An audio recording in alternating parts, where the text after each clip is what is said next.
Holy crap, everybody. DC and Warner Brothers just announced they're making a New Gods movie, so I'll explain what's going on, my reaction, as well as my reaction to them hiring Ava DuVernay to direct the film. She's not going to write it, she's just directing it, and the connection to Thor Ragnarok. Because we just got Ragnarok, that's Jack Kirby. New Gods is classic Jack Kirby, so I'll explain some of the fun Easter eggs. But if you're finding me for the first time, be sure to subscribe to get all the DC videos. This is just the beginning for this. I'm guessing it's going to take them at least 2 years, maybe 3 years to do this film, depending on how far along they already are. All that they've said in the announcement is that they've hired Ava DuVernay to do a New Gods movie. People are asking her, like, who are your favorite characters? And she said Big Barda. Of course, because Big Barda is a total badass. So it doesn't say anything about what the tone of the movie is going to be, how they're going to cross over with the other DC characters, because they did say that it would be connected to the other DC films, like we're getting ready for Aquaman later this year. So it'll have some connection, probably via the Wonder Woman and Aquaman mythologies, just because Atlantis is ancient. You have Poseidon, the trident of Poseidon that Aquaman wields. You have all the old gods of Wonder Woman's world. What happens when an old god dies? A new god is born. The gods ruled the earth. Zeus, king among them. But most of you are probably familiar with the more recent New Gods comics like Darkseid War that happened a couple years ago. Great Jeff Johns story, but that was Darkseid versus the Anti-Monitor, and it sort of served as a reboot for Darkseid's character within the DC universe. Right now, if you want to read Darkseid, New Gods stories, Darkseid is in Wonder Woman's comic book. So if you want to read that story, you have to read Wonder Woman, and he's in the process of trying to retake Apocalypse from Lex Luthor. So this past year so far, he's been bigger and badder than ever, but he's been in exile. So he's trying to go take Themyscira so he can turn the Amazonians and use them as his personal army to retake Apocalypse. Probably the biggest questions that I've been seeing since they made this announcement a couple minutes ago, like literally a couple minutes ago, they just said, hey, guess what? We're making a New Gods film, is what will it feel like compared to the other DC movies? Because you kind of know what you're getting when you go to see a Superman or a Wonder Woman film, like they have their own tones. Like when you go see a Batman film, you already know what that's going to feel like. Okay, dark, gritty crime drama, bam, got it.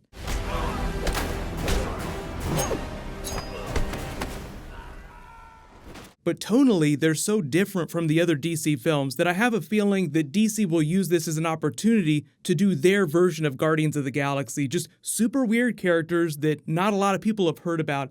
So their big task isn't so much in doing a lot of world building, more in getting people to care about these really obscure characters, because most people have heard of Darkseid, but they don't know who a lot of the new Genesis characters are. Like, who's Highfather? What about Mr. Miracle? What about Orion? What about Darkseid's Furies? There's so many characters. They haven't said which characters are going to be in the film, but if the director is saying Big Barda is her favorite character, you can pretty much assume that she's going to be in it, meaning that they'll also probably include Mr. Miracle, Orion, the really big characters. And obviously, if you have Darkseid, you have to include Highfather to sort of explain the relationship between those two worlds.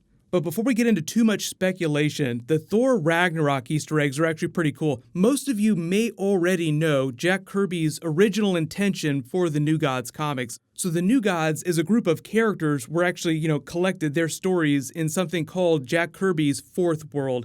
What happened is when Jack Kirby was still at Marvel making those classic Avengers titles with Stan Lee, he came up with this idea while he was working on Tales of Asgard, which was the original Thor comic. Like, Thor had his own title, but most of his original stories were published in Tales of Asgard. So what happened is Jack Kirby wanted to change that universe in a really fundamental way. So he got the idea when he was plotting out like 90 plus issues of Tales of Asgard that he would use the concept of Ragnarok to get rid of a lot of those characters, and out of that would be born the Fourth World characters. But Marvel Editorial totally wasn't down with that. They're like, these Thor characters are too popular, you can't kill them off. So Jack Kirby finished his original Thor Ragnarok story, which was sort of the basis for the Thor Ragnarok movie. A lot of people died, a lot of people were reborn, like Thor was reborn as this amazing new version of himself. And then he left Marvel because they didn't want his Fourth World story and did it at DC. So the whole basis for the existence of the New Gods characters at DC Comics is because Marvel didn't want Jack Kirby to get rid of all the characters from the Thor comics, because that's where they would originally taken place.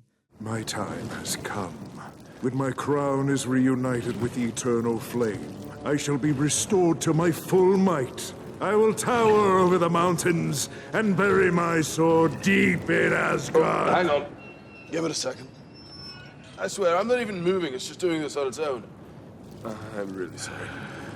Okay, so let me get this straight. You're going to put your crown into the eternal flame, and then you'll suddenly grow as big as a house? A mountain.